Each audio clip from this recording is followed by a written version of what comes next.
Friends, company accounts में मैंने आपको शेयर और टाइप्स ऑफ शेयर्स के बारे में बताया था। आपको अंश और अंशों के प्रकार, दो प्रकार के शेयर बताए थे मैंने, प्रेफरेंस शेयर, इक्विटी शेयर्स। आज मैं करवा रहा हूँ आपको शेयर कैपिटल के बारे में और types of share capital. Share capital के बारे में मैंने पहले भी बताया था कि कंपनी को एक बहुत बड़ी राशि की या पूंजी की जरूरत होती है व्यवसायिक कंपनी व्यवसाय को चलाने के लिए। लार्ज स्केल में व्यवसाय किया जाता है और इस प्रकार की जो पूंजी है वो अंशों के निर्गमन के द्वारा, जनता को अंशों का निर्गमन किया जाता है, उसके द्वारा प्राप्त पूंजी को अंश पूंजी कहा जाता है, इसलिए इसको शेयर कैपिटल कहा जाता है। ठीक है ना। Capital collected by issuing the shares public is called share capital. अब आती है बात टाइप्स ऑफ शेयर कैपिटल। जो अंश पूंजी होती है उसके विभिन्न प्रकार होते हैं और उनको हम बैलेंस शीट में विभिन्न शीर्षकों के अंदर दिखाते हैं। जो जितने प्रकार की अंश पूंजी होती है उस तरह से शीर्षक वाइज उनको हम दिखाते हैं। बैलेंस शीट में आपको बना के बता रहा हूँ, लेकिन मोटे तौर पर जो अंश पूंजी के प्रकार हैं उसमें सबसे पहले आता है आपका ऑथोराइज कैपिटल, अधिकृत पूंजी बोलते हैं इसको, रजिस्टर्ड कैपिटल भी कहते हैं और नॉमिनल कैपिटल भी कहा जाता है। रजिस्टर्ड कैपिटल इसलिए कहा जाता है क्योंकि जब भी कंपनी की रजिस्ट्रेशन होती है तो जो मेमोरेंडम ऑफ एसोसिएशन होता है उसमें उसका उल्लेख किया जाता है। ये वो मैक्सिमम लिमिट होती है जिसे कंपनी अपने लाइफ टाइम में अंशों के निर्गमन के द्वारा प्राप्त कर सकती है, तो इसलिए इसको रजिस्टर्ड कैपिटल कहा जाता है।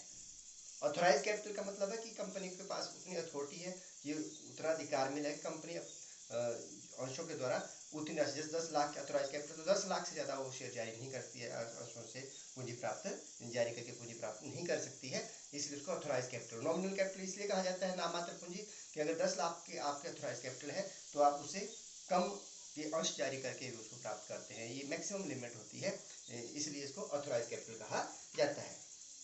ठीक है।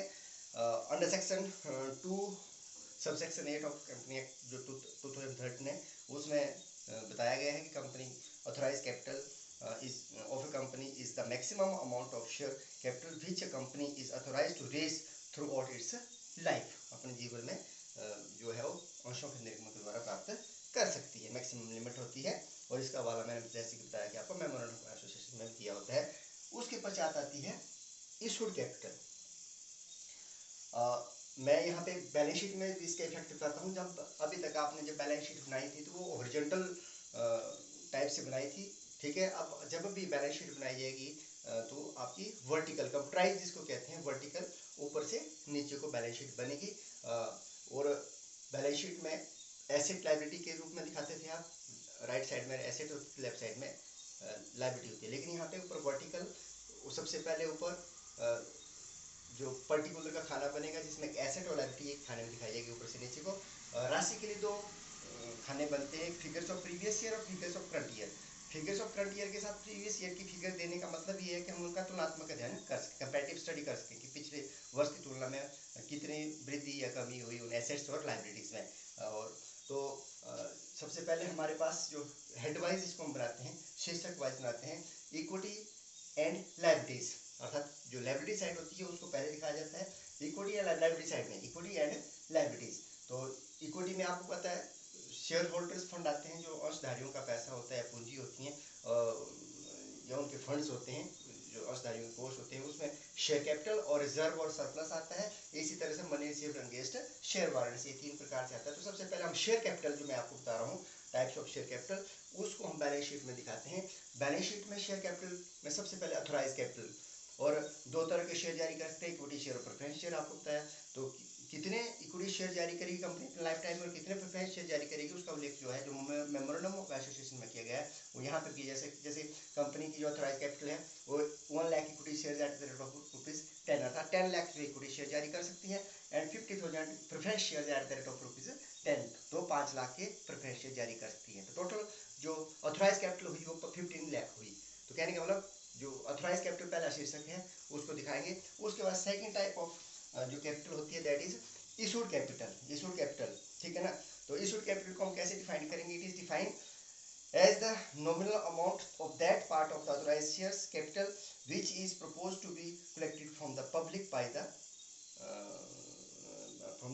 the company, ठीक है ना। तो सेक्शन 2 और सब सेक्शन 50 अर्थात अधिकृत पूंजी का वह भाग, ठीक है, जिससे जनता को विक्रय के लिए प्रस्ताव किया जाता है, ठीक है ना, ऑफर फॉर सेल कह सकते हैं इसको, उसको इशू कैपिटल, कितने शेयर जारी किए थे उसमें से कितने शेयर आपने, जैसे 1,00,000 इक्विटी शेयर थे, उसमें इशूड कैपिटल आपके 50,000, उसमें से 50,000 शेयर इक्विटी शेयर आप जारी कर रहे हैं, तो जितने ऑथोराइज कैपिटल में से जितने ऑथोराइज शेयर थे उसमें से कितने आपने जारी किए, कितने जनता को बेचने के लिए प्रस्तावित किए, that is called issued capital. उसे निर्गमित पूंजी कहा जाता है, हिंदी में इसको निर्गमित पूंजी का, कितने शेयरों का निर्गमन आपने किया। तो 1,00,000 इक्विटी शेयर में से 50,000 हमने जारी की, तो 50,000 equity share at the rate of ₹10 each, जितने भी राशि होगी उसकी फेस वैल्यू ₹10 है, ₹100 है, ये आपके क्वेश्चन में दिया होगा, वहां से देखना है। इसी तरह से 50,000 प्रिफरेंस शेयर थे ऑथोराइज कैपिटल में, तो हमने इसमें से 30,000 शेयर प्रिफरेंस शेयर जारी किए, तो 30,000 preference share at the rate of ₹10, इस तरह से आप उसको बैलेंस शीट में दिखा सकते हैं। दूसरे प्रकार की आपकी इशूड कैपिटल या आपकी निर्गमित पूंजी। तीसरे प्रकार की जो है आपकी, वो है आपकी प्रार्थित पूंजी, ठीक है, सब्सक्राइब कैपिटल। जो सब्सक्राइब कैपिटल जो है सेक्शन 286 सबसेक्शन 86 के अंतर्गत जो कंपनी एक्ट 2013 का है, इसमें बताया गया है, it is that part of the issued capital, जो निर्गमित पूंजी का वो भाग, ठीक है ना, for which the public has applied, जिसके लिए लोगों ने अप्लाई किया, अर्थात लोगों ने प्रार्थना पत्र भेजे या उनको क्रय के लिए जो है ऑफर किए, it is called subscribe capital, ठीक है। तो कहने का मतलब है तीसरे प्रकार की हमारी है प्रार्थित पूंजी बोलते हैं इसको।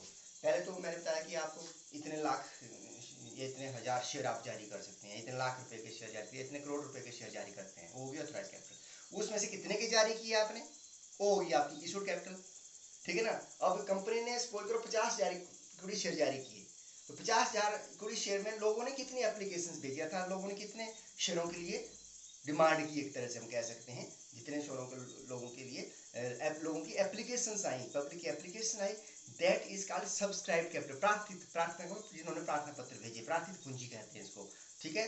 तो इसको आगे चलकर फिर आगे सबसे जो दो तरह शीर्षक को बांटा जाता है, नंबर 1 आ गया subscribed and fully paid up, ठीक है ना। तो जितने लोगों ने एप्लीकेशन भेजी उसके बाद कंपनी उसके ऊपर कॉल्स करती है, उनको शेयरों को अलॉटमेंट करती है, तो एक हुआ जो जितने शेयर जारी किए थे उतने शेयरों के लिए एप्लीकेशंस आ जाती हैं, लोग उनको खरीद लेते हैं, ठीक है ना। सब्सक्राइब एंड फुली पेड, इसका मतलब है कि जितने शेयर कंपनी ने जारी किए थे उतने शेयरों के ऊपर पब्लिक ने पैसा दे दिया, ठीक है। जैसे 50,000 इक्विटी शेयर जारी किए, तो 50,000 शेयर जो है कंपनी ने लोगों ने खरीदे, तो वो हो गया subscribe and fully paid up. इसी तरह से अगर सपोज करो 10 रुपए का शेयर है, 10 रुपए ही कंपनी ने मंगवाए उसमें, ठीक है। और दूसरा है if company has not called up entire nominal value on shares, ठीक है ना। जैसे 10 रुपए का शेयर है, उसमें 8 रुपए ही मंगवाए हैं, तो वो 8 रुपए के हिसाब से ही उसकी एंट्रीज की जाती हैं, अर्थात 8 रुपए के हिसाब से 8 रुपए गुणा 50,000 शेयरों के ऊपर वो होगा subscribe and fully paid up, ठीक है। तो आगे चलकर पहला आ गया subscribe and fully paid up, अगर पूरा पैसा आ जाता है। दूसरा है subscribe but not fully paid up, ठीक है, कि लोगों ने एप्लीकेशन भेजी, प्रार्थना पत्र भेजे, जो कंपनी ने शेयर जारी किए थे उनके ऊपर एप्लीकेशन आई, लेकिन उनके ऊपर पूर्ण भुगतान नहीं किया गया। नॉट फुली पेड का पेड अप का मतलब ये है कि उनके ऊपर भुगतान नहीं किया गया, ठीक है। जैसे 50,000 शेयरों 50,000 इक्विटी शेयर जारी किए थे, 50,000 के ऊपर पूरे 10 रुपए के हिसाब से पैसा आ जाता है, ठीक है ना। अगर 50,000 रुपए में 8 रुपए के हिसाब से मंगवाए हैं, ठीक है, तो वो जो है वो इसका मतलब पूरा पैसा जो कंपनी ने उसमें नहीं मंगवाया था, कुछ पैसा, जितने पैसा फेस वैल्यू है उसमें जितना पैसा मंगवाया है उसके हिसाब से पैसा आया है। अब तीसरा है कि जैसे 30,000 शेयर प्रेफरेंस शेयर थे ₹10 ईच, ठीक है, तो ये हो गया सब्सक्राइब एंड कॉल्ड अप के मंगवाया था, और उसमें अगर हो सकता है कि किसी शेयर होल्डर ने या कुछ शेयर होल्डर्स ने उसके ऊपर पैसा नहीं दिया, तो वो बनता है हमारे पास कॉल्स इन एरियर, अदत्त याचना कहते हैं उसको, ठीक है ना। वो चाहे डायरेक्टर्स ने पैसा दिया, चाहे जो शेयर होल्डर जो जिन्होंने अप्लाई किया था उन्होंने शेयर पैसा नहीं दिया, उसको बोलते हैं कॉल्स इन एरियर। तो subscribe but not fully paid up का मतलब ये है कि पैसे मांगे थे लेकिन पूरा पैसा नहीं आया, तो उसमें से कॉल्स इन एरियर को लेस कर दिया जाता है, ठीक है। और इसके बाद अगर जिन अंशों के ऊपर पैसा नहीं आता है उनको आगे चलकर कंपनी जब्त कर लेती है, उसको फॉरफीचर ऑफ शेयर कहा जाता है, उसको हम फिर ऐड करते हैं। तो फॉरफीचर ऑफ शेयर बाद में करेंगे हम, तब आपको बता दिया जाएगा। तो आपको मैंने बता दिया कि अलग अलग शीर्षक, पहले तो टाइप्स ऑफ शेयर कैपिटल आ गया, ऑथराइज कैपिटल, इस तरह से आप प्रेजेंट करेंगे बैलेंस शीट में। उसके बाद इशू कैपिटल को शो करेंगे। उसके बाद subscribe capital, subscribe and fully paid up, subscribe and not fully paid up. ठीक है, तो इस तरह से अलग अलग शीर्षकों में बैलेंस शीट को में इसको दिखाते हैं, और जो राशि होती है उसको जो अमाउंट वाला कॉलम है उसको उसमें दिखाते हैं। तो इसी के बाद एक और प्रकार की पूंजी होती है वो होती है आपका रिजर्व कैपिटल। ठीक है, रिजर्व कैपिटल का मतलब है कि ऐसी पूंजी जिसमें कि कंपनी एक विशेष जो रेगुलेशन पास करती है और उसमें डिसाइड किया जाता है कि जो अनकॉल्ड कैपिटल का, जैसे 10 में से 8 रुपये मंगवाए तो 2 रुपये नहीं मंगवाए, ठीक है ना, तो जो अनकॉल्ड कैपिटल का वो हिस्सा जो है कंपनी अपने जीवन काल में कभी नहीं मंगवाएगी, बल्कि कंपनी के समापन पर ही वो पैसा मंगवाया जाता है। ठीक है ना, वो भी शेयर होल्डर को एक तरह से सुरक्षा देने के लिए, ताकि उनका जो है उस पैसे से उसका भुगतान किया जा सकते अगर वाइंडिंग अप के जरूरत पड़ती, लिक्विडेशन के वक्त जरूरत पड़ती है। ठीक है, तो इसको हम अनकॉल्ड जो कैपिटल जो अयाचित पूंजी का जो भाग कंपनी के समापन पर मंगवाया जाता है, तो उसको बोलते हैं रिजर्व कैपिटल, संचित पूंजी इसको कहा जाता है। तो these were some types of share capitals. तो इनके प्रकार बताए और साथ में किस तरह से बैलेंस शीट में प्रेजेंट किया जाएगा वो भी मैंने आपको यहाँ पे समझाया है। इसके बाद हमने न्यूमेरिकल करने, तो इन चीज़ों को आपने समझना है।